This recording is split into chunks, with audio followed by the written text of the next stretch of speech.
Arab army has attacked from this side and is trying to get to Jerusalem. And so the Romans know that the Arabs, you're outnumbered, you're out-technology, you're out-moneyed, and you're facing two empires.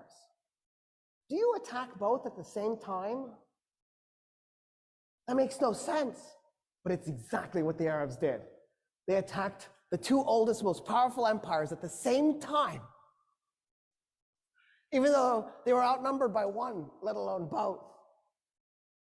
And so the Romans are like, yeah, we'll work with you. So at Firaz, the combined Roman and Persian army, the Persian and Roman army was 150,000 men against 15,000 Muslim Arabs. Khalid is on the east bank of the Euphrates. The Persians and the Romans are on the west bank. There's a ford and a bridge, which is convenient if you're moving an army. It's nice. And so Khalid needs the Persians and the Romans to cross the river to fight. So he very politely backs his army up from the bridge and the ford and split it into 3 5,000-man units. He liked that. And he put one upriver, one downriver, and then pulled the other one away from the river. And he just waited. So the Persians and the Romans start to cross the bridge and they're also crossing the ford at the same time. And he waits and he waits and he waits.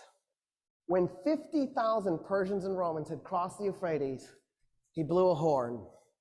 The men that were up and down river attacked them by going along the riverbank and tried to then merge at the bridge and the ford so that they would cut the guys who had crossed off from the guys on the other side.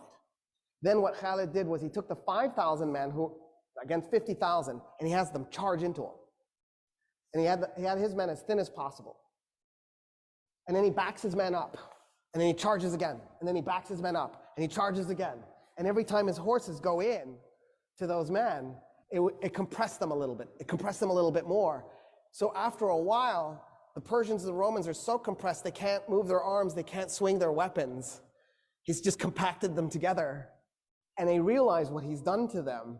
And they panic and they turn around to run back to the river to cross it. 50,000 men turning all at once to stampede.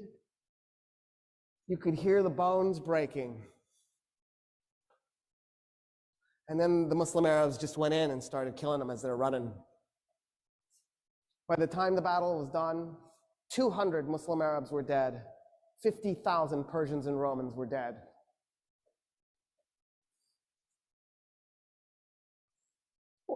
What is this?